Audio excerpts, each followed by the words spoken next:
की।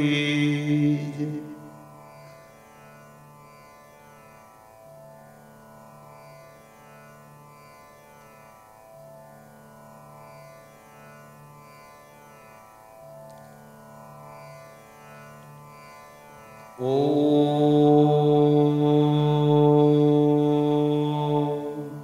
वंदे गुरुपददंदं भक्तवृंदसमन्वितं श्रीचैतन्यप्रभुं वन्दे नित्यानन्दसहोदितं श्रीनन्दनन्दनं वन्दे राधिकाचरणद्वयं गोपीजनसमायुक्तं बृन्दावनमनोहरम् आजानुलम्बितभुजौ कनकावदातौ सङ्कीर्तनैकपितरौ कमलायुताक्ष्यौ विश्वम्भरौ द्विजवरौ जुगधर्मपालौ वन्दे जगत्प्रियकरौ करुणावतारौ आनन्दलीलामय विग्रहाय हेमावदीप्यच्छविसुन्दराय तस्मै महाप्रेमरसप्रदाय चैतन्यचन्द्राय नमो नमस्ते। पञ्चतत्त्वात्मकं कृष्णं भक्तरूपस्वरूपकं भक्त्यावतारं भक्ताख्यं नमामि भक्तशक्तिकं।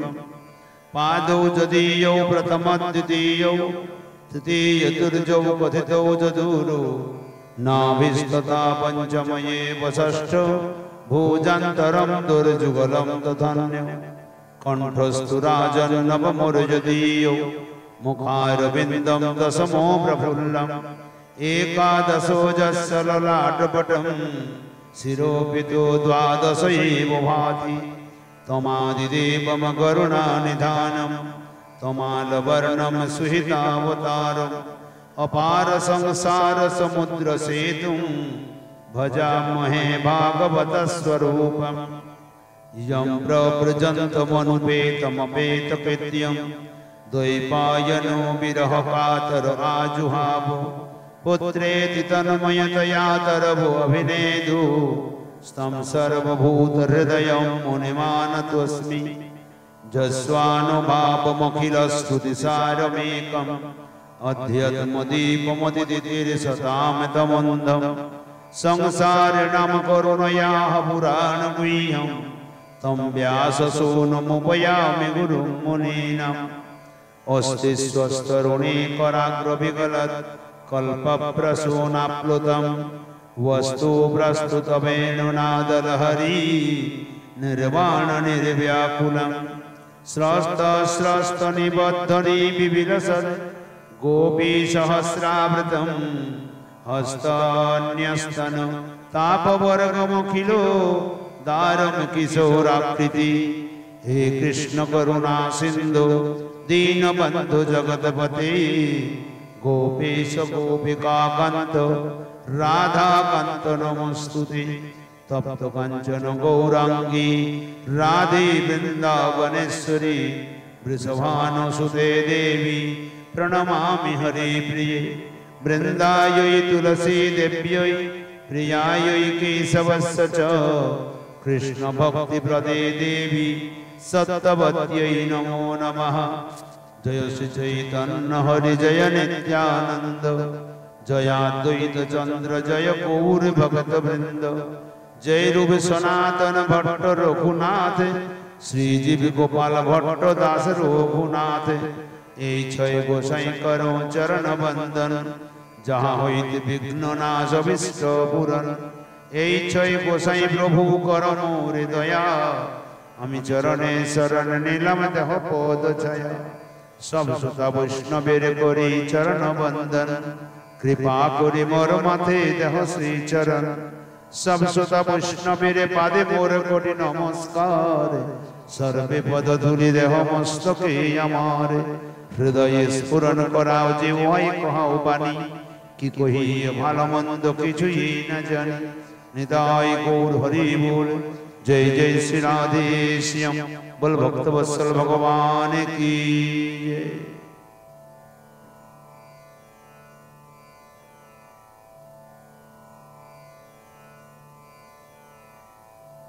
सर्वाग्रे मादृष्टमेर परमाराध्यतम अस्मदीय श्री गुरु पाद पद्मे संखातित भूलंठित दंडवत प्रणिपादर्पणंतर समुपस्थित सभाय समूह साधु संतो महात्मा वैष्णव भक्त श्रोत्री मंडलेर चरणारविंदे असंख्य असंख्य प्रणिपाद अर्पण करी तदनंतर अर्चित विग्रहेर वंदना।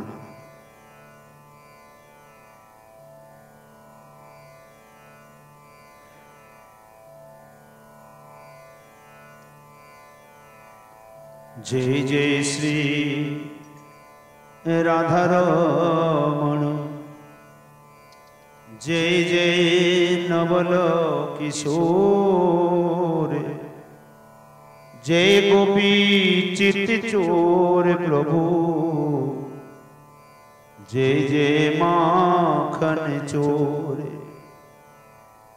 राधे मेरी स्वामी मैं राधे को दास जन्म जन्म मोहि दीजियो श्री वृंदावन वास। सब द्वारन को छोड़ के राधे आयो तेरो द्वार श्री वृषभानु की लाडली निक मेरी ओर नियार। राधा रानी की जय वृषभानु दुलारी की जय कीर्तिदा कुमारी की जय जय जय श्री राधे श्याम निताय गौर हरि बोल। परम प्रेम पुरुषोत्तम कलि पावन अवतारी श्रीमन महाप्रभु गौरांग सुंदरी परम प्रिय पार्षद श्री कृष्णदास कविराज गोस्वामी पाद विरचित श्री श्री चैतन्य चरितामृत ग्रंथे कल सायंकालीन हाथे আমরা ভগবানের মায়ার যে দুটি বৃত্তি এই সম্বন্ধে আলোচনা করছিলাম। চতুশ্লোকী ভাগবতের চতুর্থ নম্বর শ্লোকে ৬টি শ্লোক থাকে। মায়া শক্তির দুটি বৃত্তি, একটি হলো জীবমায়া, একটি হলো গুণমায়া।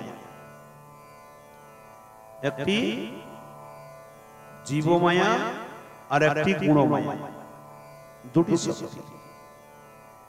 মায়া শক্তির যে বৃত্তি বহির্মুখ জীবের স্বরূপ জ্ঞানকে আবৃত করিয়া রাখে। মায়া শক্তির কয়টি বৃত্তি? দুটি বৃত্তি, একটি হলো জীবমায়া, একটি হলো গুণমায়া।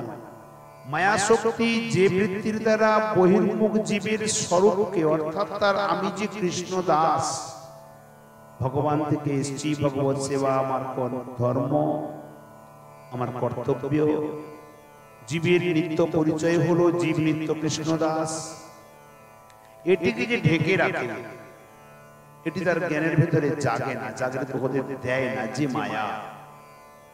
এবং মায়িক বস্তুতে জীবের আসক্তি জন্মায়। এই সাংসারিক জগতের বিবিধ প্রকার বস্তুতে যে মায়ার দ্বারা মায়া দেবী আসক্তি জন্মিয়ে দেয়, তাহার নাম হলো জীবমায়া।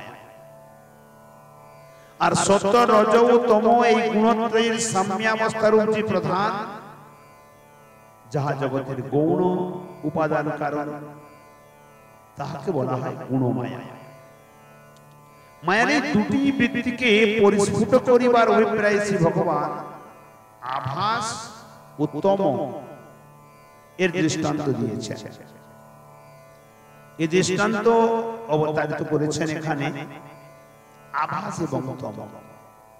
ইহাও মনে করা যায় আভাসের দৃষ্টান্ত হলো জীবমায়া, আর তম এর দৃষ্টান্ত হলো গুণমায়া। পৃথিবীস্থ জলে আকাশস্থ সূর্যের প্রতিচ্ছবি, পৃথিবীর জলের মধ্যে আকাশের সূর্যের প্রতিচ্ছবি যেমন সূর্যের বহির্দেশেই পতিত হয়, সূর্যের বাইরের দেশেই দেখা যায়। তদ্রূপ জীবমায়াও শ্রী ভগবানের অভিব্যক্তি স্থানের বহির্দেশে প্রহিত হয়, বহির্দেশে দেখা যায়। আবার সূর্যের কিরণ প্রকাশ ব্যতীত যেমন প্রতিচ্ছবির প্রতীতি হয় না, সূর্যের কিরণ না থাকলে ছায়া দেখা যায় না। শ্রী ভগবানের সৃষ্টিকারিণীর শক্তির বিকাশ ব্যতীত জীবমায়া প্রতীত হয় না, প্রকাশ পায় না। প্রতিচ্ছবি যেমন আপনা আপনি প্রকাশিত হতে পারেন না, তদ্রূপ জীবমায়াও শ্রী ভগবানের আশ্রয় বা শক্তি ব্যতীত আপনা আপনি প্রকাশ পেতে পারে না। এই জন্য বললেন ন প্রতীয়তে চাত্মনি। এই প্রতিচ্ছবিটি হলো উজ্জ্বল, চাকচিক্যময়। অপলক দৃষ্টিতে ইহার প্রতি চাহিয়া থাকিলে ইহার উজ্জ্বলতা ও চাকচিক্য বৃদ্ধি পাইতেছে বলিয়া মনে হয়। যদি যেমন আমাদের বৃন্দাবনে একটা কি বস্তু আছে, দেখো আমাদের বৃন্দাবনে এক প্রকট বিগ্রহ আছে, গোবিন্দ গোপীনাথ মদন মোহনাদি সম্পূর্ণ বৃন্দাবনে আছে, কিন্তু কয়জন দেখতে যায়? দর্শনের জন্য কয়জন যায়? এখন যে নতুন নতুন চাকচিক্য করে যেগুলি বেরিয়েছে, মানুষের মন ওই দিকে টেনে নিয়ে চলে যায়। কোথাও ইলেকট্রিকের যন্ত্র, কোথাও হয়তো সুন্দর সাজাবার টেনে নিয়ে যায়। এখানে এই কথাটি বলছেন, প্রতিচ্ছবিটি উজ্জ্বল, চাকচিক্যময়। অপলক দৃষ্টিতে ইহার প্রতি চাহিয়া থাকিলে ইহার উজ্জ্বলতা ও চাকচিক্য বৃদ্ধি পায় বলে মনে হয়। আর ও চাহিয়া থাকিলে মনে হয় যেন ওই প্রতিচ্ছবিতে নীল, পীত, লোহিতাদি নানা বর্ণ দেখা যায়, খেলা করছে। প্রতিচ্ছবির কিরণ ছোটায় দৃষ্টিশক্তি যখন প্রায় প্রতিহত হইয়া যায়, তখন ইহাও মনে হয় যেন ওই সমস্ত বিবিধ বর্ণ একত্র বর্ণ সাবল্য প্রাপ্ত হইয়া অন্ধকার পরিণত হইয়াছে। এই অন্ধকারের মধ্যেও আবার মাঝে মাঝে নীল দেখা যায়, আবার পীতাদি বিবিধ বর্ণের রেখা পরিলক্ষিত হয়। প্রতিচ্ছবির কিরণ ছোটায় যেমন দর্শকের দৃষ্টিশক্তি প্রতিহত বা আবৃত হইয়া যায়, অন্ধকার বা বিবিধ বর্ণের খেলাও পরিলক্ষিত হয়, ঠিক সেই প্রকার জীবমায়ার প্রভাবে বহির্মুখ জীবের স্বরূপ জ্ঞান আবৃত হইয়া যায়। আমি যে কৃষ্ণ দাস, আমি যে ভগবত দাস, এটি আমরা সম্পূর্ণ রূপে ভুলে যাই। সত্যাদি গুণ সাম্যারূপ বা গুণ মায়া, এবং কখনো বা পৃথক ভূত সত্যাদি গুণ নানা রূপে জীবের সাক্ষাৎ প্রকটিত হয়। এই দৃষ্টান্ত হইতে ইহাও বোঝা যায় যে প্রতিচ্ছবির কিরণ ছোটা যেমন তাহার নিজস্ব নহে, পরন্তু আকাশস্থ সূর্য হইতে প্রাপ্ত, তদ্রূপ জীবমায়ার শক্তি যদ্বারা বহির্মুখ জীবের স্বরূপ জ্ঞান আবৃত হয় এবং মায়িক বস্তু তাহার আসক্তি জন্মে, তাহাও জীবমায়ার নিজস্ব নহে, পরন্তু তাহা শ্রী ভগবান হইতে প্রাপ্ত হয়। মায়ার যে মায়িক শক্তি, এটিও মায়াদেবী ভগবান থেকেই পায়, তার নিজস্ব ক্ষমতা নেই। তৎপশ্চাৎ তম বা অন্ধকারের দৃষ্টান্ত দিয়েছেন এখানে। শ্লোকস্থ তম শব্দের প্রতিচ্ছবির অন্ধকারময় অবস্থাকে লক্ষ্য করা হয়েছে। গুণমায়া এই বর্ণ সাবল্য অন্ধকার অবস্থার এক অনুরূপ। এই অন্ধকার আকাশস্থ সূর্যে নাই, সূর্যের বহির্দেশে ইহার অবস্থিত। যেমন অন্ধকারটি সূর্যের ভিতরে নাই, সূর্যের বাইরে আছে, তদ্রূপ গুণমায়া ও শ্রী ভগবানের অভিব্যক্তি স্থানে থাকে না। সূর্যের প্রকাশ যতদূর পর্যন্ত যায়, ঠিক তার পরেই অন্ধকার থাকে, তার আগে অন্ধকার থাকে না। ঠিক ওই প্রকার ভগবানের শক্তি যে পর্যন্ত, মায়া তার বাইরে আছে, তার ভেতরে প্রবেশ করতে পারে না। সূর্যের কিরণজাল, সূর্য কিরণজাল বিস্তার না করলে যেমন প্রতিচ্ছবি জন্মে না, কোনো গাছের ছায়াও পড়বে না, আমাদের ছায়াও থাকবে না। সুতরাং প্রতিচ্ছবিস্থ বর্ণ সাবল্য অন্ধকারের উপর প্রতীতি হয় না। তদ্রূপ শ্রী ভগবান তাহার শক্তি বিকাশ না করলে গুণমায়ার অভিব্যক্তি বা পরিণত হয়।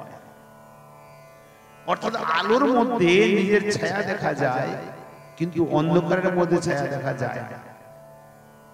আলোটা হলো জীব, অর্থাৎ আলোর সঙ্গে যে ছায়া দেখা যায় ওটা জীবমায়া স্বরূপ, আর যেটি অন্ধকার ওটি গুণমায়া স্বরূপ।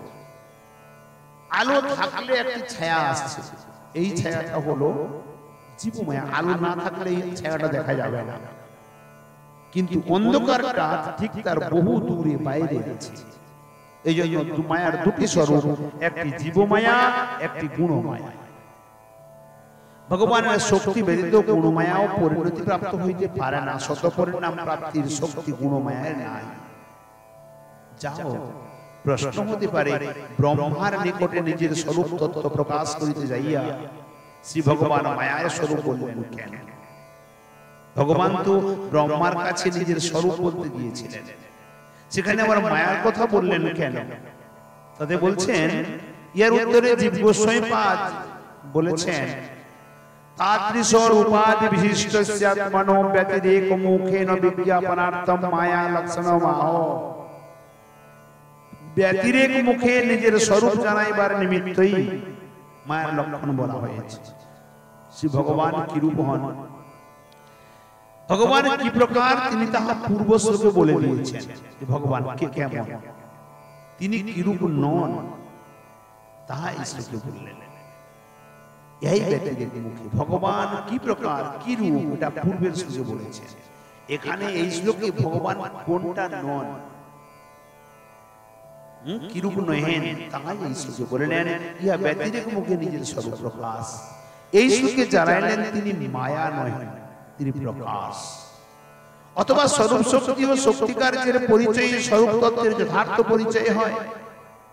এক স্বরূপ, শক্তি ও শক্তির কার্য, এই তিনটি স্বরূপ তত্ত্বের যথার্থ পরিচয়। পূর্ব শ্লোকে স্বরূপের পরিচয় দিয়েছেন, ধাম পরিকরাদি নিত্যত্ব জানাইয়া তাহার স্বরূপ শক্তি ও স্বরূপ শক্তির কার্যে পরিচয় দিয়েছেন। ভগবানের ধাম নিত্য, পরিকর নিত্য, সবকিছু। এই শ্লোকে তার যে বহিরঙ্গা শক্তি মায়া, তার পরিচয় দিলেন। পূর্বে ভগবত তত্ত্ব জ্ঞানের যে রহস্যের কথা বলিয়াছেন, তাহার আনুষঙ্গিক ভাবে মায়ার লক্ষণ বললেন। তত্ত্বজ্ঞানের রহস্য হইল প্রেম ভক্তি, আর প্রেম ভক্তি হইল ভগবানের স্বরূপ শক্তির বৃদ্ধি। যার হৃদয়ে তত্ত্বজ্ঞান জন্ম হয়েছে, ভগবানের প্রতি প্রেম ভক্তি হয়েছে। প্রেম ভক্তি হলো স্বরূপ শক্তির এক বৃদ্ধি। সুতরাং স্বরূপ শক্তি কৃপাতেই তত্ত্বজ্ঞানের উপলব্ধি হয়, তাহা পূর্বে জানাইয়া এখন এই শ্লোকে জানাইলেন যে তাহার বহিরঙ্গা শক্তি মায়ার আশ্রয়ে তাহার তত্ত্বজ্ঞানের উপলব্ধি হয় না। স্বরূপ তত্ত্বজ্ঞানের স্বরূপ শক্তির দ্বারা উপলব্ধ হয়, মায়ার দ্বারা তত্ত্বজ্ঞান লাভ হয় না। যে জীব মায়াতে মোহিত হয়ে আছে, তার ভগবত তত্ত্বজ্ঞান জন্ম হবে না। আর যে জীব ভগবানের সঙ্গে প্রেম সম্বন্ধ করে স্বরূপ জ্ঞান জাগরিত হয়েছে, তার প্রেম তত্ত্ব লাভ হয়। এখানে বললেন পঞ্চম শ্লোকে, যথা মহান্তি ভূতানি ভূতেষু চ্যাবচেষ্বনু প্রবিষ্টান্ন প্রবিষ্টানি তথা তেষু ন তেষ্যহম অথ তস্যৈব প্রেম্ণ রহস্যত্বম বোধয়তি যথা মহান্তি। এরপরে প্রেমের রহস্য কি প্রকার সেটিকে বর্ণনা করছেন। যথা মহান্তি ভূতানি ভূতেষু অপ্রবিষ্টানি বহিঃস্থিতা নাম অপি অনুপ্রবিষ্টান্য অন্তঃস্থিতানি ভান্তি তথা। অর্থাৎ এখানে বলছেন, যে রূপ মহাভূত সকল সর্ববিধ প্রাণীর ভেতরে ও বাইরে অবস্থিত। মহাভূত কয়টি? পাঁচটি। কি কি? ক্ষিতি, অব, তেজ, মরুদ, বিয়োগ, এই পাঁচ প্রকার। ক্ষিতি শব্দে পৃথিবী, অব শব্দে জল, তেজ শব্দে অগ্নি, মরুদ শব্দে বায়ু, বিয়োগ শব্দে আকাশ। এই পাঁচটি তত্ত্ব আমাদের ভেতরেও আছে, আমাদের বাইরেও আছে। তদ্রূপ আমিও আমার চরণে প্রণত ভক্তগণের, কে বলছেন? ভগবান বলছেন, আমিও আমার চরণে প্রণত ভক্তগণের ভেতরেও থাকি, আবার বাইরেও থাকি, বাইরেও স্ফূর্তি প্রাপ্ত হল। উচ্চাবচ সর্বপ্রকার, নত অর্থে প্রণত, ভগবৎ চরণে প্রণত নতেষু ভক্তগণের মধ্যে মহাভূত শব্দে ক্ষিতি, মৃত্তিকা, জল, তেজ, মরুদ, বায়ু, ব্যোম ইত্যাদি কি মহাভূত বলে। প্রাণসমূহের দেহাদি এই পঞ্চমহাভূতে গঠিত। সুতরাং পঞ্চমহাভূত প্রাণী সমূহের দেহে অনুপ্রবিষ্ট। আমাদের প্রতিটা রোম রোম পঞ্চভূত দিয়ে গঠিত। আবার এই পঞ্চমহাভূত প্রাণী সমূহের দেহের বাইরেও আছে, জল রূপে আছে, অগ্নি রূপে আছে, পৃথিবী রূপে আছে, বায়ু রূপে আছে, আকাশ রূপে আছে, পৃথক পৃথক ভাবে দেখা যায়। এই রূপে পঞ্চভূত পঞ্চমহাভূত প্রাণী সমূহের ভিতরেও বাইরে উভয় স্থানে দেখা যায়, অবস্থিত আছে। শ্রী ভগবানের ভক্ত যারা, শ্রী ভগবান তাহাদের ভেতরে ও বাইরে স্ফুরিত হন। তিনি ভক্তদিগের চিত্তে স্ফুরিত হন, তাহাদের অন্তঃকরণে দর্শন দেওয়ার নিমিত্ত তখন তিনি ভক্তদের মধ্যে অনুপ্রবিষ্ট হন। আবার বাইরে ও ভক্তদের দর্শনানন্দ বিধানের নিমিত্ত স্বীয় অসমর্থ মাধুর্যময় স্বরূপ প্রকটিত করে। কি বললেন এখানে? বাইরে ভক্তদের দর্শনানন্দ দানের জন্য নিজের অসমর্থ মাধুর্যময় স্বরূপকে তিনি প্রকট করেন। তখন এই স্বরূপে তিনি ভক্তদের মধ্যে অপ্রবিষ্ট অর্থাৎ সম্মুখে থাকেন। পঞ্চমহাভূত দেহাদির উপাদান রূপে যেমন জীবের দেহে প্রবিষ্ট, পঞ্চমহাভূত দেহাদির উপাদান রূপে যেমন জীবের দেহে প্রবিষ্ট, আবার জল বায়ু আদি বহির পদার্থ রূপে অপ্রবিষ্ট। তদ্রূপ শ্রী ভগবান যে স্বরূপে ভক্তদের চিত্তে স্ফুরিত হন, সেই স্বরূপে ভক্তদের মধ্যে প্রবিষ্ট। আর যে স্বরূপে বাইরে প্রকটিত হইয়া তাহাদের দর্শনানন্দাদি বিধান করেন, সেই স্বরূপে ভক্তদের মধ্যে প্রবিষ্ট। শ্রী ভগবান অন্তর্যামী রূপে সকল প্রাণীর মধ্যেই আছেন, আবার নিজ স্বরূপে স্বীয় ধামে। সুতরাং প্রাণী সকলের বহির্ভাগেও তিনি আছেন। সুতরাং তিনি যে কেবল ভক্তগণের ভেতরে এবং বাইরে আছেন কেবল তা নয়, পরন্তু সকল প্রাণীর ভেতরে এবং বাইরে আছেন। তিনি সমস্ত প্রাণীর ভেতরেও আছেন, আবার তিনি বাইরেও আছেন। তথাপি এই শ্লোকে ভক্তগণের ভেতরে এবং বাইরে আছেন বলিয়া এখানে তাহলে বললেন কেন? যদি সমস্ত জীবের ভেতরে বা বাইরে তিনি থেকে থাকেন, এখানে ভক্তগণের জন্য পৃথক রূপে বললেন কেন ভেতরে বা বাইরে তিনি আছেন? ওখানে বলছেন পঞ্চভূতের উদাহরণের সঙ্গে মিলাইয়া দেখিলেই এই প্রশ্নের উত্তর সহজে পাওয়া যায়। জলবায়ু প্রভৃতি ভূত সকল যে প্রাণীগণের দেহের মধ্যে আছে, তাহা প্রাণী সকলের অনুভব করিতে পারে। বাইরের জলবায়ু প্রভৃতিকেও তাহারা অনুভব করিতে পারে। সুতরাং প্রাণী সকল ভেতরে ও বাইরে উভয় স্থানে পঞ্চমহাভূতকে অনুভব করিতে পারে। আমাদের ভেতরে যে পঞ্চমহাভূত আছে সেটাও অনুভব করা যায়। অগ্নি যদি না থাকে গরম থাকে কোথা থেকে? যদি বায়ু যে আছে শ্বাস চলতে আছে, তাই না? অতএব পঞ্চমহাভূত আমাদের শরীরে আছে, আবার শরীরের বাইরেও আছে। প্রাণী সকলের ভিতরে অন্তর্যামী রূপে ভগবান আছেন, তাহা সকল জীব অনুভব করতে পারে না। আর তাহাদের বাইরে যে স্বরূপে ভগবান আছেন, সেই স্বরূপের অনুভব তাহারা করতে পারে না। পঞ্চভূতকে আমরা অনুভব করতে পারি, কিন্তু ভগবান যে বাইরে আছেন আর ভেতরে আছেন এটিকে আমরা অনুভব করতে পারি না, কারণ সেই স্বরূপ আছেন ভগবত ধামে। সুতরাং প্রাণী সাধারণ ভেতরেও বাইরে ভগবান অস্তিত্ব অনুভব করতে পারে না। সুতরাং পঞ্চমহাভূতের দৃষ্টান্ত তাহাদের সম্বন্ধে প্রযোজ্য হইতে পারে না। কিন্তু যাহারা ভক্ত, যাহারা ভিতরে অন্তঃকরণে এবং বাইরে উভয় স্থানে শ্রী ভগবানের অস্তিত্ব কেবল অস্তিত্ব মাত্র নয়, যারা সারা জগতের জীব, তারা ভগবানের অস্তিত্বকে ভেতরেও অনুভব করে না আর বাইরেও অনুভব করে না। কিন্তু যারা ভক্ত তারা অন্তঃকরণেও অনুভব করে আর বাইরেও অনুভব করে। এই জন্য চৈতন্য ভাগবতে বলেছেন সুন্দর একটি শ্লোক, অন্তর বহির যদি হরি তপস্যা তত কি।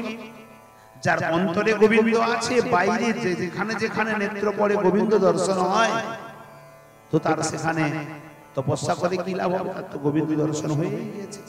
আর নান্তর বহির যদি হই, চক্ষু মুদ্রিত করলেও গোবিন্দ দেখা যায় না, বিগ্রহ দর্শন করলেও পাথর বলে মনে হয়। সে ব্যক্তি তপস্যা করে কোন কাজে লাগবে? এই জন্য বহির্মুখ জীব ভেতরে বা বাইরে অনুভব করতে পারে না। ভগবত উন্মুখ জীব যারা, তারা অন্তঃকরণে অনুভব করে এবং বাইরেও অনুভব করে ভগবানকে। ভগবানের সৌন্দর্য মাধুর্য আদি অনুভব উপভোগ করতে পারেন কারা? ভক্ত।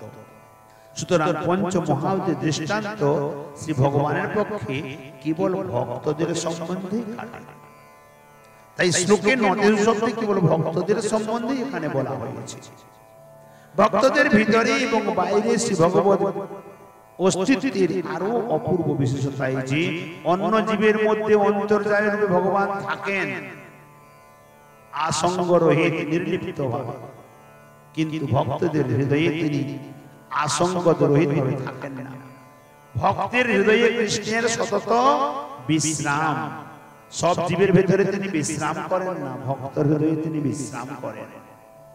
বিশ্রামাগারে লোক যেমন আনন্দ উপভোগী করেন, ভক্তের হৃদয়েও ভগবান কেবল আনন্দ উপভোগী করেন।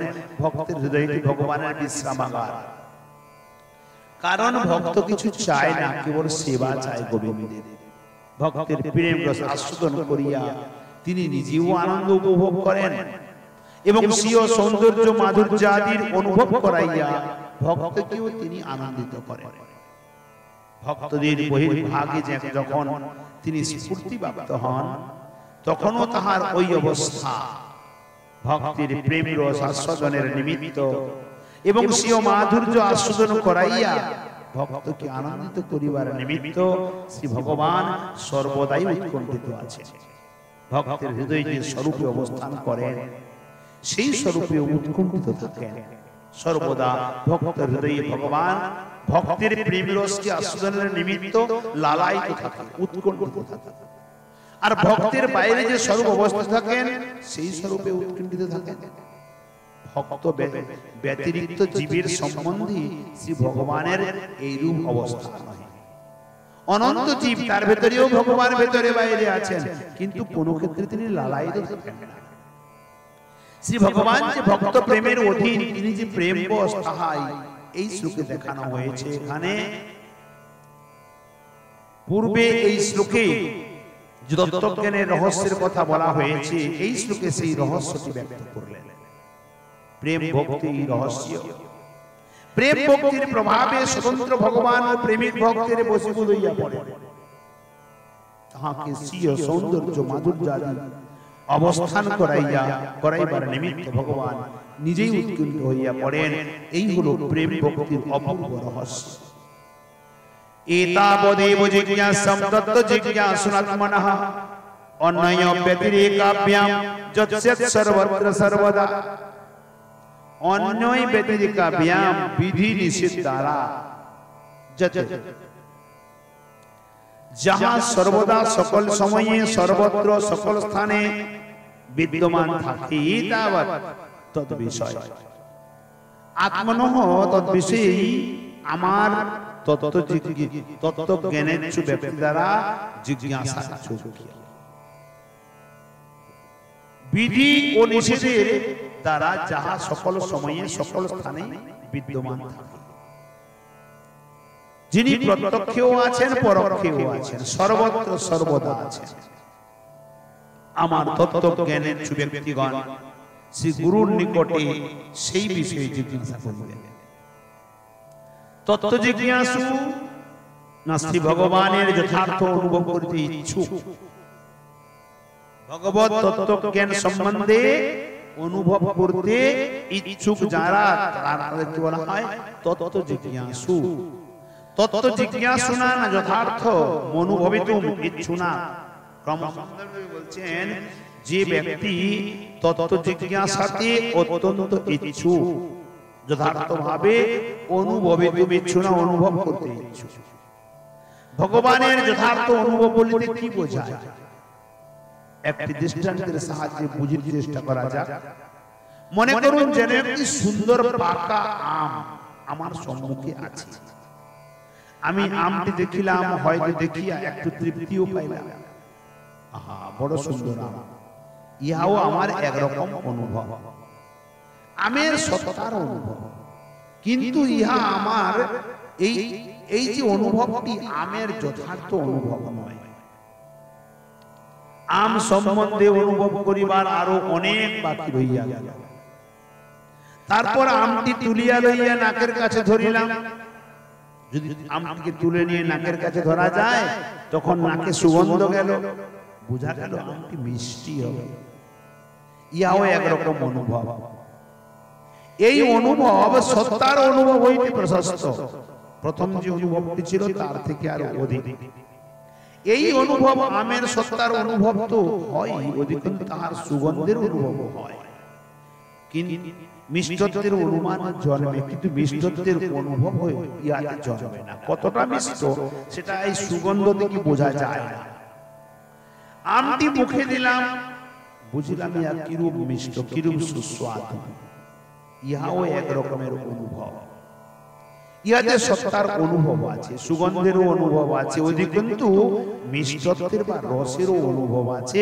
ইহা আমের যথার্থ অনুভব।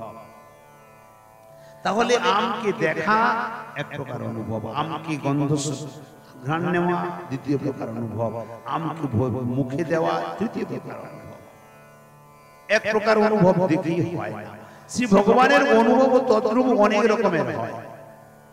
সকল রকমের অনুভব যথার্থ অনুভব নয়। কেউ হয়তো ভগবানের সত্তা মাত্র অনুভব করেন। আমার গুরু মহারাজ একটা সুন্দর কথা বলতেন।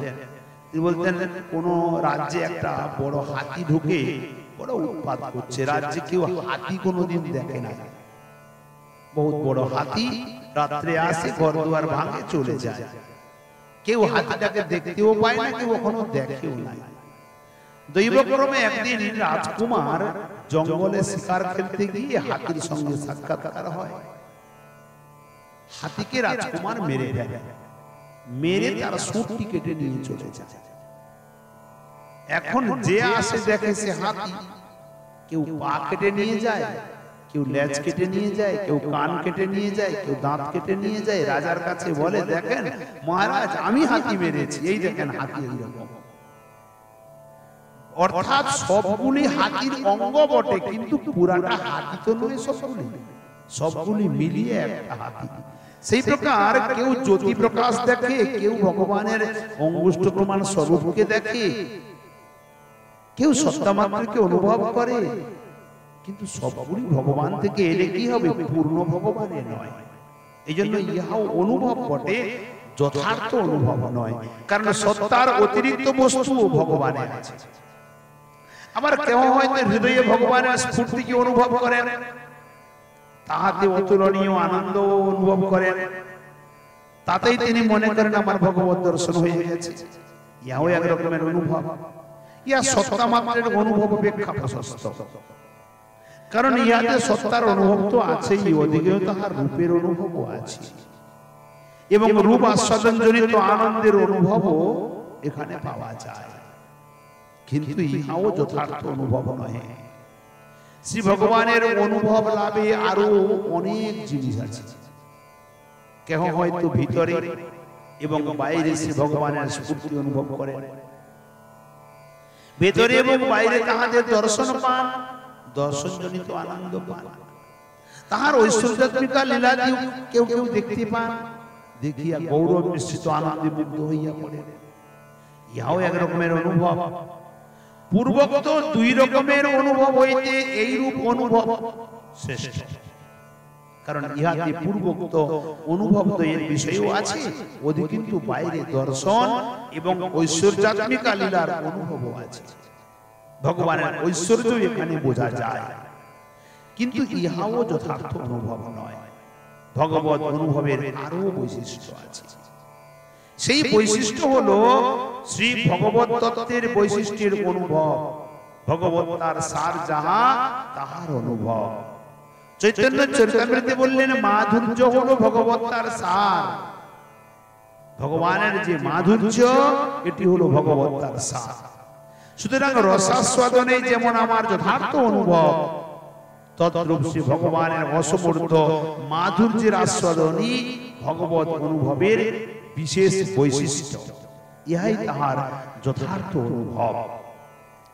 এই রূপে ভিতরে এবং বাইরে শ্রী ভগবানের মাধুর্যাত্মিকা লীলার তাহার যে মাধুর্যের অনুভব, তাহাই হলো যথার্থ ভগবত অনুভব।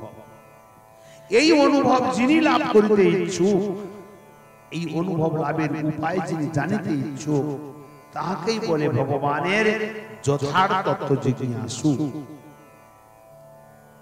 যেমন কেউ ভগবানের জ্যোতি প্রকাশকে দেখে মনে করছে এটাই হলো পরব্রহ্ম, এই সব ঠিক আছে, এর আগে আর কিছু নেই, কিন্তু শাস্ত্রে বলছে হলো ভগবানের অঙ্গ জ্যোতি। কেউ পরমাত্মাকে দর্শন করে বলছে এই পরমাত্মা সবকিছু সর্বশ্রেষ্ঠ, এর উপরে আর কিছু নেই। ওর কতদূর পর্যন্ত অনুভব, তার বেশি হতে পারবে না। আর যে ব্যক্তি জিজ্ঞাসার চরমতম সীমা তত্ত্ব জিজ্ঞাসুনাত্মনা, অর্থাৎ ভগবানের মাধুর্যকে জানার জন্য আগ্রহ করে, শ্রী ভগবানের সচ্চিদানন্দ গণবিগ্রহের মাধুর্য প্রেম রস জানতে পারে। জিজ্ঞাসু তো জিজ্ঞাসার যোগ্য, জগতে জিজ্ঞাসার বিষয় অনেক আছে। অভাব বোধ হইতে জিজ্ঞাসার উৎপত্তি হয়। যার মনের ভেতরে কোনোদিন অভাব নেই, অর্থাৎ জানার ইচ্ছাটাই জন্মে নাই, ভগবান সম্বন্ধে জানার ইচ্ছাটাই যার জন্ম হয় নাই, তো সে কি করে জানবে? আমাদের অভাবও যেমন অনেক, আমাদের জিজ্ঞাসাও তেমনি অনেক। অনেকের নিকটেই আমার অনেক কথা জিজ্ঞাসা করি, আমরা জিজ্ঞাসা করি থাকি, উত্তরও পাই, উত্তর অনুরূপ কাজ করিয়া থাকি, কিন্তু তথাপি আমাদের অভাবের অবসান হয় না। এক জিজ্ঞাসার ফলে এক অভাব হয়তো ঘুচিয়া যায়, কিন্তু আরো শত শত অভাব উপস্থিত হইয়া শত শত জিজ্ঞাসার সূচনা তৈরি করে দেয়। জিজ্ঞাসা অভাব থেকে সৃষ্টি হয়, অভাব না ঘুচিলে জিজ্ঞাসা ঘুচিতে পারে না। যে জিজ্ঞাসার সমস্ত অভাব ঘুচিতে পারে, এমন কোন জিজ্ঞাসা যার দ্বারা সমস্ত অভাব সমাপ্ত হয়ে যাবে, হৃদয়ে পূর্ণতায় ভরে যাবে, তাহাই মুখ্য জিজ্ঞাসা। কিন্তু সকল অভাব কিসে ঘুচিতে পারে? এই প্রশ্নের উত্তর নির্ধারণ করিতে হলে আমাদের অভাব বোধের মূল অনুসন্ধান করতে হবে। আমাদের অভাবটা কোথা থেকে, কি কারণে অভাব, এর মূল অনুসন্ধান করা উচিত। আমাদের যত রকমের অভাব আছে,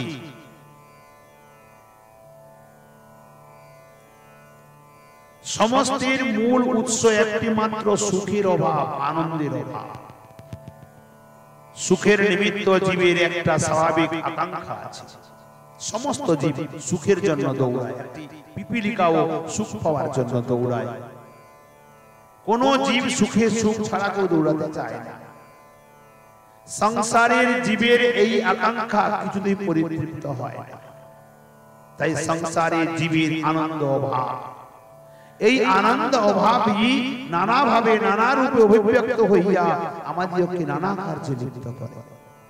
সংসারে আমরা যাহা কিছু করি, পূর্ণ কার্য হইতে আরম্ভ করিয়া চুরি ডাকাতি পর্যন্ত সমস্ত সুখ বা সুখ সাধন বস্তু লাভের আশায়। কিন্তু যে সুখটি পাইলে আমাদের আকাঙ্ক্ষার নিবৃত্তি হইবে, সেই সুখটি আমরা সংসারে পাই না। কোন সুখটি পাইলে আমাদের আনন্দ আকাঙ্ক্ষার নিবৃত্তি হতে পারে, ওটিও আমরা জানি না। জানলে ইতস্তত ছুটাছুটি না করিয়া তাহারই অনুসন্ধান করিতাম। দুগ্ধ পানের আশা নিবৃত্তির নিমিত্ত খড়িগোলা লোনা জল মুখে দিতাম না। দুগ্ধ পান করার খুবই ইচ্ছা, কিন্তু দুগ্ধ না পেয়ে খড়িগোলা নোনা জল মুখে দিলে কি দুগ্ধ পানের ইচ্ছা নিবৃত্তি হবে? হয় না। যাহারা সেই সুখের অনুসন্ধান পাইয়াছেন, তাহারা বলেন সুখ বস্তুটি হলো পূর্ণ বস্তু, ইহা অপূর্ণ বস্তু নহে, ভূমৈব সুখম। তাহারা আরো বলেন অপূর্ণ বস্তু হইতে পূর্ণ সুখ পাওয়া যায় না, নাল্পে সুখমস্তি। সেই ভূমা বস্তুটি শ্রী ভগবান, তিনি সুখ স্বরূপ, তিনি আনন্দ স্বরূপ, আনন্দম ব্রহ্ম। সুখরূপ তিনি পরমাস্বাদ বলিয়া তাকে রস বলা হয়। রস বৈশঃ ইতি রসঃ, ভগবান সাক্ষাৎ রস স্বরূপ। এই রসস্বরূপ ভগবান শ্রী ভগবানকে লাভ করিতে পারিলেই জীবের সুখাকাঙ্ক্ষার নিবৃত্তি হইতে পারে, জীব আনন্দী হইতে পারে। রসম হেবায়ম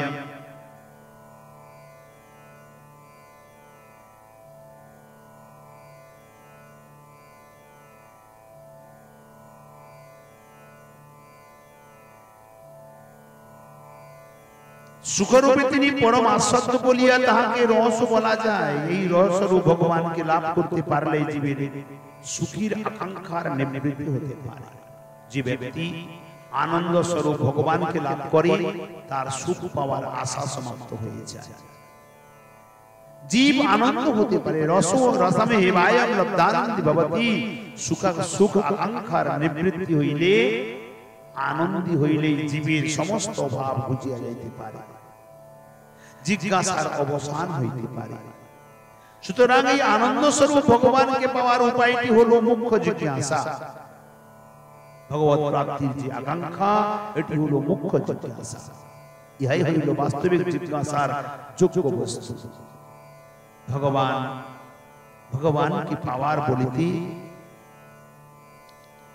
স্থলে ভগবত অনুভবকে বোঝায়। কারণ অনুভবেই প্রাপ্তির সার্থকতা। আমি যদি একটি আম পাই মাত্র, তাহাতে আমার আম্র আস্বাদন আকাঙ্ক্ষা মেটে না। আমের রসাস্বাদন করিতে পারিলেই ওই আকাঙ্ক্ষা চরিতার্থ হয়। তদ্রূপ শ্রী ভগবানের যথার্থ অনুভবেই ভগবত প্রাপ্তির সার্থকতা। তাহলে শ্রী ভগবানের যথার্থ অনুভব প্রাপ্তির উপায়টি হলো একমাত্র জিজ্ঞাসার যোগ্য বস্তু। আমরা নানা প্রকার জিজ্ঞাসা করি, কিন্তু না, ভগবানের প্রেম প্রাপ্তি হওয়ার যে রাস্তা, এটি হলো জিজ্ঞাসার মুখ্য জিজ্ঞাসা। এমন একটি উপায়ের কথা জিজ্ঞাসা করিতে হইবে যাহা সর্বতোভাবে নিশ্চিন্ত উপায়।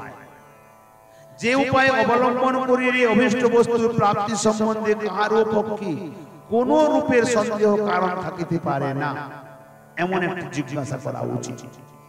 নচেৎ সাধকের চেষ্টা পণ্ডশ্রমে পরিণত হইতে পারে। কোন উপায়ের নিশ্চিততা নির্ধারণ করিতে হইলে এই কয়েকটি বিষয় দেখিতে হইবে।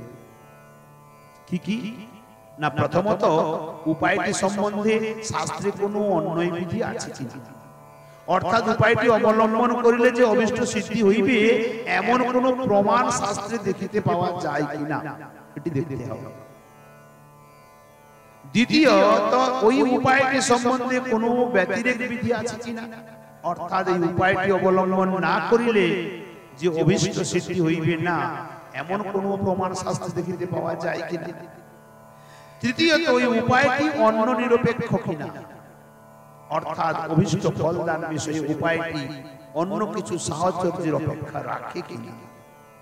যদি অন্য বস্তুর সাহচর্যের অপেক্ষা থাকে, তাহলে অপেক্ষণীয় বস্তুর অভাবে কিংবা তাহার সাহচর্যের তারতম্যতা অনুসারে অভিষ্ট লাভে বিঘ্ন জন্মিতে পারে। আর চতুর্থত ওই উপায়টি সার্বত্রিকতা আছে কিনা, সর্বত্র আছে কিনা, অর্থাৎ উহা সর্বত্র প্রযোজ্য হয় কিনা, সমস্ত ক্ষেত্রে সমস্ত ভাবে এটা প্রয়োগ করা যায় কিনা। সর্বত্র বলতে কি বোঝায় না, সকল লোকে, সকল স্থানে, সকল অবস্থাকে বোঝায়। যে উপায়টি যে কোনো লোক যে কোনো অবস্থায় যে কোনো স্থানে অবলম্বন করিতে পারে, তাহারই সার্বত্রিকতা আছে বুঝিতে হইবে। সার্বত্রিকতা না থাকিলে দেশ, পাত্র, অবস্থার প্রতিকূলতা বা অনুকূলতার অভাবে অভিষ্ট সিদ্ধি বিষয়ে বিঘ্ন জন্মিতে পারে। কোন দেবদেবীর পূজা করলাম, দেবদেবীর পূজা করে কোন কামনা কোন বাসনা আমার সিদ্ধি হলো, কিন্তু তিনি তো মুক্তি দিতে পারবে না, তিনি গোবিন্দ চরণ লাভ করাতে পারবে না। তাহলে এখানে বাধা আছে, সর্বত্র এটা ব্যক্ত নয়। অথচ ভাগবতে বলছেন অকাম সর্বকাম বা মোক্ষ কাম উদারধি তীব্রেণ ভক্তি যোগেন যজিত পুরুষম পরম। তোমার কোনো কামনা না থাকে, তুমি গোবিন্দের ভজন করো। সর্বকামনা যদি থাকে, বলে তাতেও গোবিন্দের ভজন করো, কোনো দেবদেবী লাগবে না। অথবা যদি মুক্তিকামী হয়, বলে তাতেও কৃষ্ণের ভজন করো, কোনো দেবদেবী প্রয়োজন হবে না, তিনি সর্বশক্তি দিতে পারবেন। তাহলে এখানে সার্বত্রিকতা, সব অবস্থায় আমি কৃষ্ণকে পেতে পারি, কৃষ্ণ আমাকে উদ্ধার করতে পারে। পঞ্চমত এই উপায়টি সনাতনত্ব আছে কিনা, অর্থাৎ অন্যান্য দেবদেবীর পূজন বা ভজনে নিত্যতা সনাতনত্ব আছে কি, বলে নেই। কেবল কৃষ্ণ ভজনে সনাতনত্ব আছে, অর্থাৎ এই উপায়টি যে কোনো সময় অবলম্বন করা যাবে কিনা। সনাতনত্ব না থাকলে সময়ের প্রতিকূলতায় বা অনুকূলতায় অভাবে অভিষ্ট সিদ্ধি বিষয়ে বিঘ্ন জন্মিতে পারে। যে উপায়টি সম্বন্ধে অন্যয় বিধি, ব্যতিরেক বিধি, অন্য নিরপেক্ষতা, সার্বত্রিকতা, সনাতনত্ব দেখিতে পাওয়া যায় অভিষ্ট সিদ্ধি বিষয়ে, তাহাকেই নিশ্চিত উপায় বলিয়া গ্রহণ করিতে পারা যায়।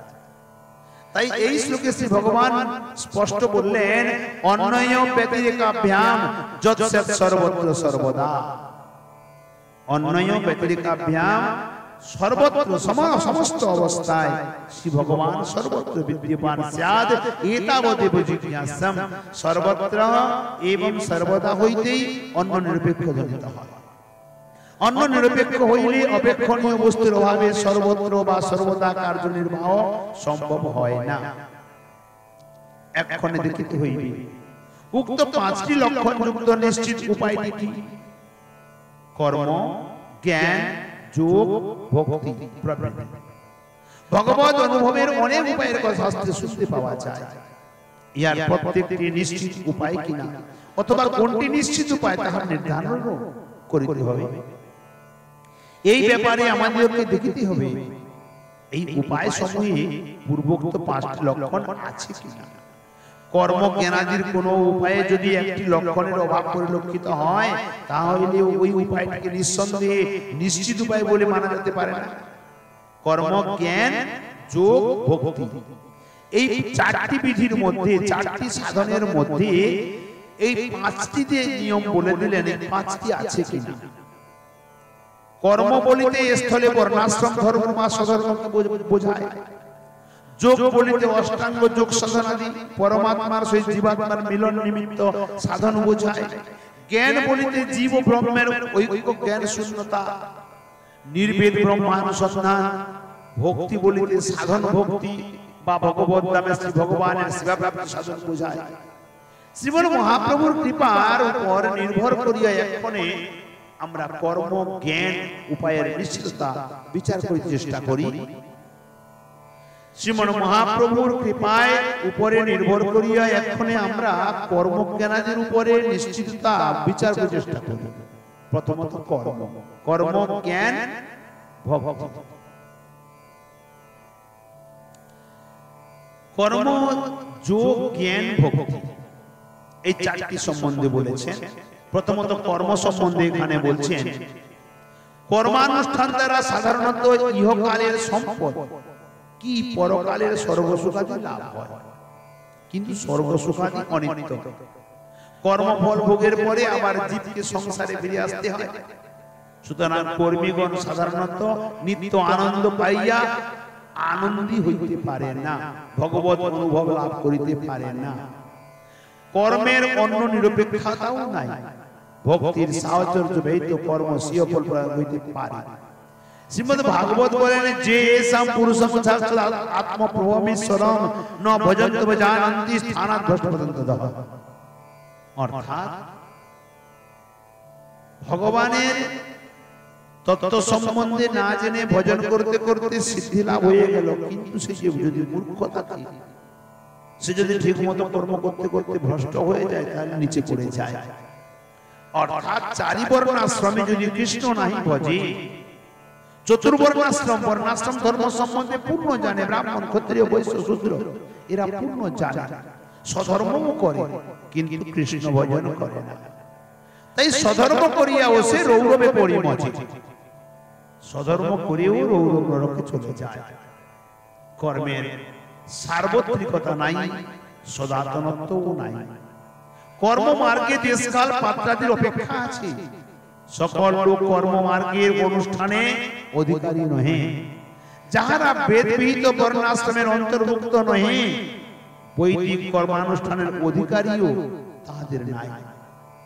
যারা বেদবিহিত বর্ণাশ্রমের অন্তর্ভুক্ত নয়, অর্থাৎ ব্রাহ্মণ, ক্ষত্রিয়, বৈশ্য, শূদ্র এই চারটি বর্ণ, এরা বেদের আনুগত্যে আছে। এদের ছেড়ে দিলে বাকি যারা অন্তর্জোয়াদি এদের বেদ বিহিত কর্মে কোনো অধিকার নাই। যেমন মুসলমান, খ্রিস্টান ইত্যাদি যাহারা বর্ণাশ্রমের মধ্যে আছে তাহাদেরও সকলের সমান অধিকার নাই। যেমন যোজন, যাজন, অধ্যয়ন, অধ্যাপনায় শূদ্রের অধিকার নাই। আবার অশৌচ অবস্থায় কর্মানুষ্ঠান নিষিদ্ধ। কর্মের ফল পাওয়া গেলে কর্মানুষ্ঠানের বিরতি ঘটে। পবিত্র স্থান ব্যতীত অন্য স্থানেও কর্মানুষ্ঠানের বিধি নাই। এই সমস্ত কারণে কর্মের সার্বত্রিকতা দেখা যায় না। কর্মের অনুষ্ঠানে তিথি নক্ষত্র আদির বিচার আছে, কালীর শুদ্ধাশুদ্ধিরও বিচার আছে। সুতরাং ইহার সনাতনত্ব নেই। আজ কর্ম করা গেল, কালকে কোনো তিথির সমস্যাতে ঘটবে না, হবে না। তার মানে যে কোনো সময়ে যে কোনো কর্ম করা যায় না। এই সমস্ত কারণে বোঝা যায় ভগবত অনুভব সম্বন্ধে কর্মমার্গ নিশ্চিত উপায় নয়। তাহলে কর্ম এখানে নিরসন হয়ে গেল। কর্মের মধ্যে পাঁচটি বস্তু দেখা যায় না। কি কি? না অন্যয় বিধি, ব্যতিরেক বিধি, অন্য নিরপেক্ষতা, সার্বত্রিকতা, সনাতনত্ব। এই পাঁচটি কর্মের মধ্যে দেখা যায় না। তাহলে থাকলো কি? দ্বিতীয় থাকলো জ্ঞান মার্গ। শ্রুতি বলছেন ব্রহ্মবিদ ব্রহ্মৈব ভবতি। নির্ভেদ ব্রহ্মানুসন্ধানাত্মক জ্ঞান দ্বারা যিনি ব্রহ্মকে অবগত হইতে পারেন তিনিও ব্রহ্মই হন। অর্থাৎ যারা নিরাকার ব্রহ্মকে ধ্যান করতে করতে ব্রহ্মেতে লীন হয়ে থাকে, ব্রহ্ম আর ওনার মধ্যে চিন্তন করছে, তার ভিতরে অভেদ স্বরূপ হয়। জ্ঞান সম্বন্ধে ইহা অন্যয় বিধি। শ্রুতি বচনে ব্রহ্মৈব শব্দের দুই রকম অর্থ হয়। জ্ঞান মার্গের আচার্যগণ বলেন ব্রহ্মবিদ ব্যক্তি ব্রহ্ম হন। ব্রহ্মের সঙ্গে তার আর কোনো অংশেই ভেদ থাকে না। যারা ব্রহ্মবিদ, ব্রহ্মকে জানেন, তারা ব্রহ্ম এবং সাধক ব্রহ্মের চিন্তা করছে, দুই বস্তু এক হয়ে যায়, এর মধ্যে ভেদ থাকে না। কিন্তু ভক্তি মার্গের আচার্যগণ বলেন ব্রহ্মবিদ ব্রহ্ম হন না। ভক্তি মার্গের যারা আচার্যগণ তারা এটাকে খণ্ডন করেন।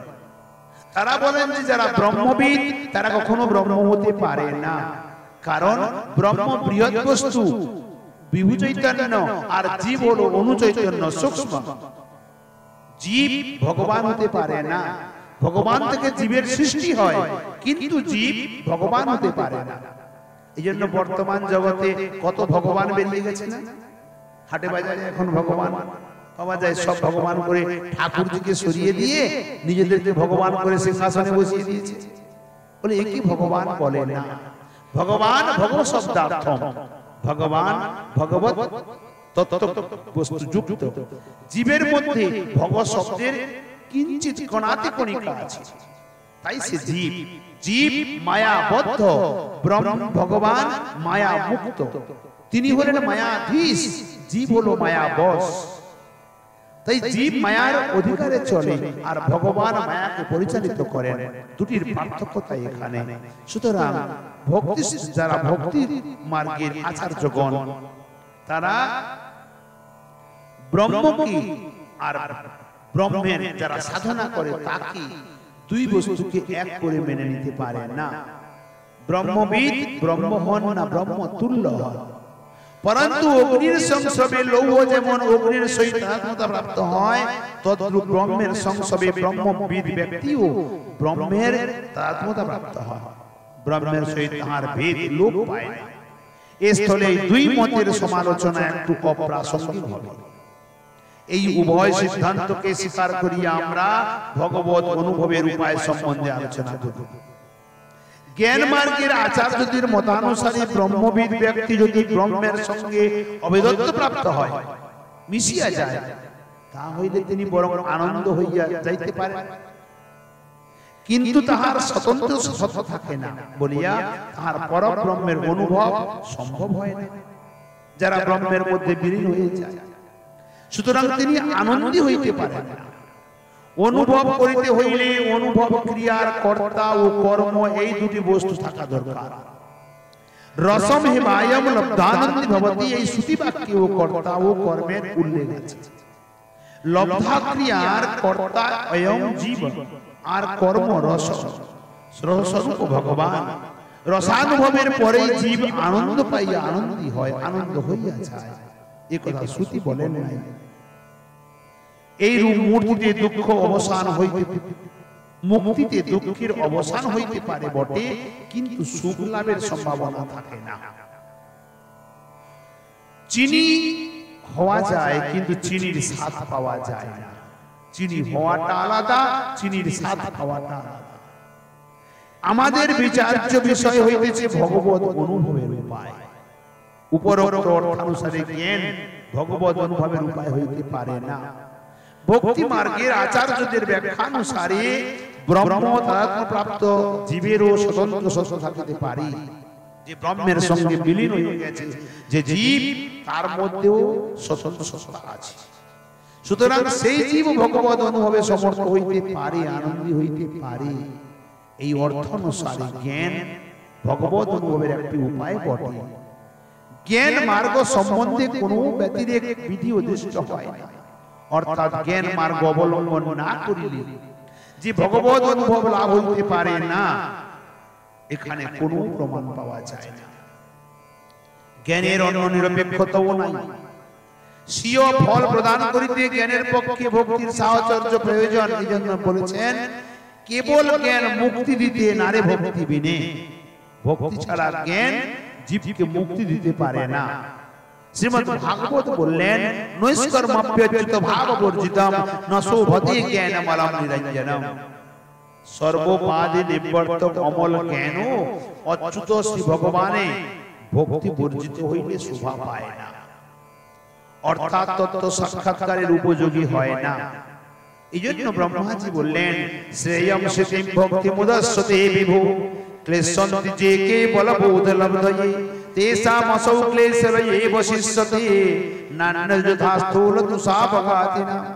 দশম স্কন্ধের চতুর্দশ অধ্যায় চতুর্থ নম্বর শ্লোকে ব্রহ্মাজি বলছেন ভগবান শ্রীকৃষ্ণকে, হে বিভু, মঙ্গলের হেতুভূতা তদীয়া ভক্তিকে ত্যাগ করিয়া যাহারা কেবল জ্ঞান লাভের নিমিত্ত ক্লেশ স্বীকার করে, তন্ডুর শূন্য স্থূল তুষাবঘাতী ব্যক্তিদের ন্যায়, অর্থাৎ ধান ছেড়ে দিয়ে তুষ কুটে সে যেমন চাল কোনোদিন পায় না, সেই প্রকার ভক্তিকে ছেড়ে দিয়ে যে কর্মকাণ্ডী করে তাহাদিগের এই ক্লেশ অবশিষ্ট থাকে, অন্য কিছু লাভ হয় না।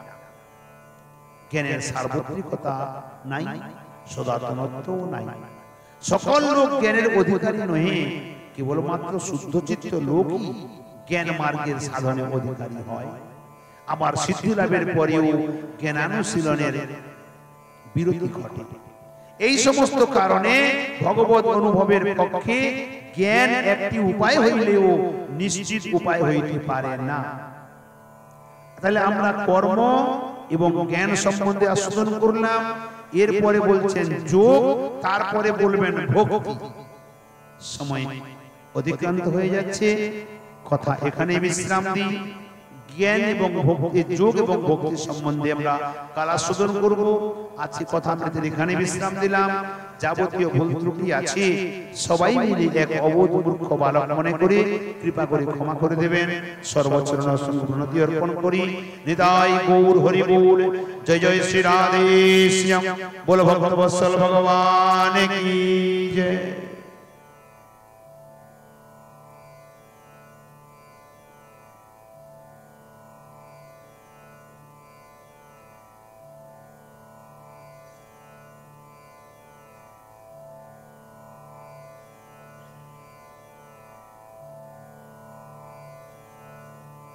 जय जय राधे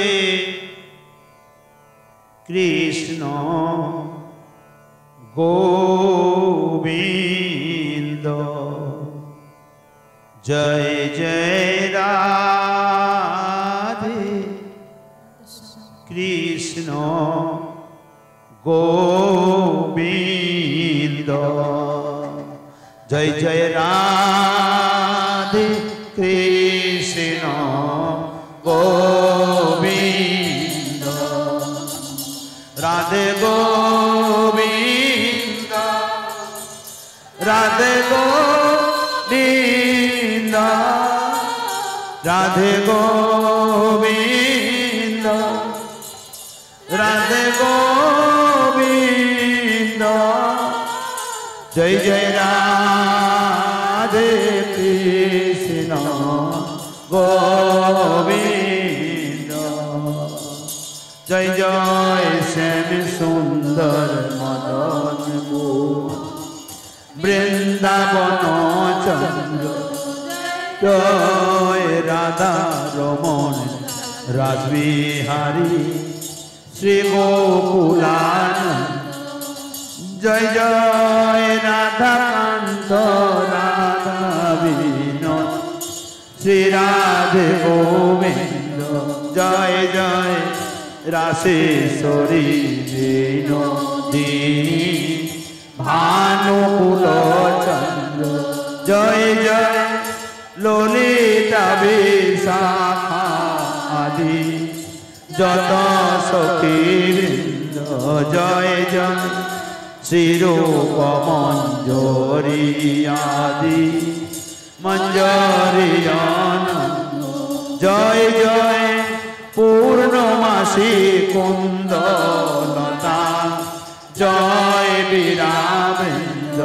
তোমরা সবে মিলে কর দয়া আমি অতি মন্দয়াময় কৃপা করি দাও হে যুগায় চরণারবিন্দ যেন ব্যাকুল প্রাণে গাইতে পারি হারাধে গোবিন্দ গাইতে পারি হারাধে গোবিন্দ যেন গাইতে পারি হারাধে গোবিন্দ গাইতে পারি হারাধে গোবিন্দ জয় জয় রাধে কৃষ্ণ রাধে কৃষ্ণ গোবিন্দ জয় জয় রাধে কৃষ্ণ রাধে কৃষ্ণ গোবিন্দ শ্রী গৌরাঙ্গ নিত্যানন্দ শ্রী অদ্বৈত চন্দ্র গদাধর শ্রীবাসাদি গৌর ভক্ত বৃন্দ জয় শ্রী কৃষ্ণ চৈতন্য প্রভু নিত্যানন্দ হরে কৃষ্ণ হরে রাম শ্রী রাধে গোবিন্দ